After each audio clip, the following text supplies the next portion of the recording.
welcome back to my channel. So in January, I read 10 books and I'm going to talk about them now. So let's jump right into it. So the very first book that I finished in January was a recommendation that I saw Kayla from Books and Lala post, and that is Split Tooth by Tanya Tagaq, or I don't know how you say it, but Split Tooth.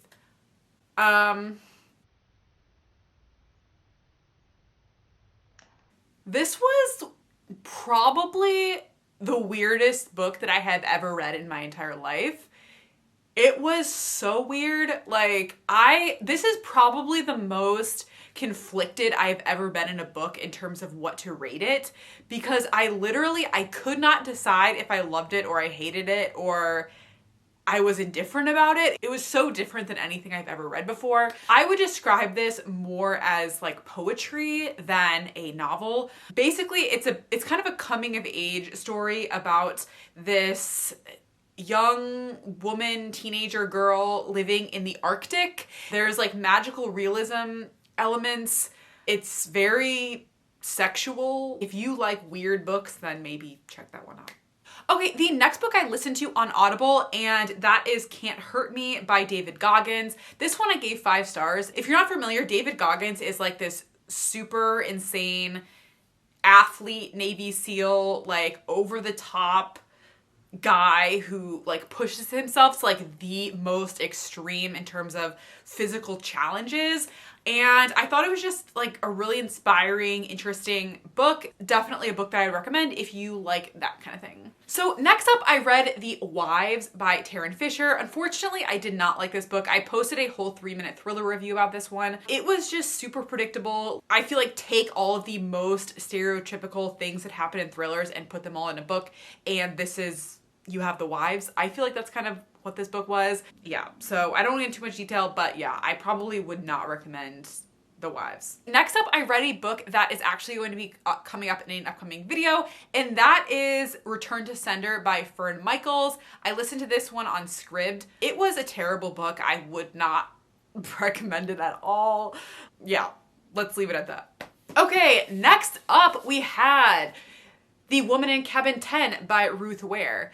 This book I was pretty excited about. I thought the premise of it was super interesting, and honestly it didn't disappoint. I thought it was really solid. I gave it 4 stars, and I also made a whole 3-minute thriller review about this book. I really love Ruth Ware's writing. I think she does a great job at establishing a sense of place, making things that are super atmospheric. So I really enjoyed my reading experience of this one. I gave it 4 stars. And the only thing I didn't like about it, I think there were some plot twists kind of things that I kind of saw coming that didn't really surprise me that much. And then the other things, I feel like there were kind of too many characters to keep track of. So yeah, 4 stars for The Woman in Cabin 10. Okay, next up I read The Alchemist by Paulo Coelho. I don't know how you say it. Now, this book has been around for a long time. I think it was published in the 80s, I want to say, but don't quote me on that. This book is a book that I feel like inspires a lot of people. It's supposed to be like super inspirational and just moving and really inspire you to like follow your dreams and stuff like that. It's a very short audiobook. The audiobook's only like 4 hours.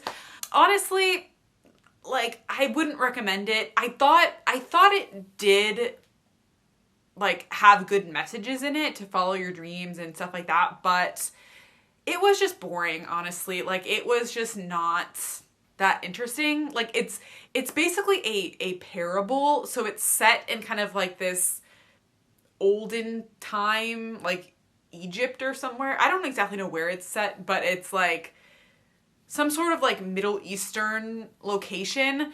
And honestly, like read it if you want to read it. It's a pretty short read, so like if you want to read it, do so. But honestly, it just wasn't super memorable to me. 3 stars for The Alchemist.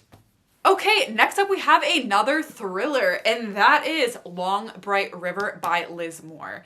This book I loved. I thought it was really well done. Basically, it's a thriller mystery that focuses on a police officer, and she lives and works in Philadelphia in an area that's been really hit hard by the opioid crisis. And what I liked about this book, it was definitely not a traditional like detective novel where it's just like the detective is totally outside of the crime and they're just like an outsider looking in trying to solve the mystery. But what I liked about this book is the police officer, Mickey, she was personally really entrenched in the issue and it meant a lot for her personally. And so it made the book a lot more interesting. And also what I liked about it is it really focused on like the personal character development, the personal relationships. It really wasn't as much focused on the mystery. It was more of like a contemporary fiction that almost read more like a memoir, honestly, with like a little bit of mystery strewn about. So this one I would really recommend. I think it's a solid thriller that's different than a lot of things I read before. So check this one out if you have not yet done so. Okay, next we have the Sundown Motel. This one, unfortunately, was another dud for me. I gave it 2 stars. If you want to know why, check out my 3-minute thriller review about this one. I think I have a bit of a differing opinion than a lot of people because this book has like super high ratings on GoodReads. At least it did when I picked it up, but I didn't really like it. I would not recommend it. So yeah, that's the Sundown Motel. Okay, and then second to last, we have Fair Play by Eve Rodsky. This book I actually really enjoyed. I gave it 4 stars. However, I want to give a caveat that this book has a very, very specific audience. I got this from an add-on from Book of the Month, and I think they should have done a better job advertising like who this book was for because it has a very specific audience. And basically that audience is married women who are married to men and have kids, young children living at home. That is like the ideal audience for this book. Personally, I don't have any kids, but I am married. So I kind of fit it. Basically, it's a book about equality in the household, and it talks a lot about how women tend to do way more like household tasks and stuff like that than their husbands. And it's basically a tactical guide to reversing that and basically getting your husband to do more stuff. Like that is what this book is. Personally, I really liked it because I thought it was very tactical and it was also funny. Like she had a lot of like relatable stories and stuff in here. So personally, I thought it was really well done. It was a super quick read. I think I read this book in like a day or day and a half. I thought it was really well done. I thought it was funny. It was very tactical.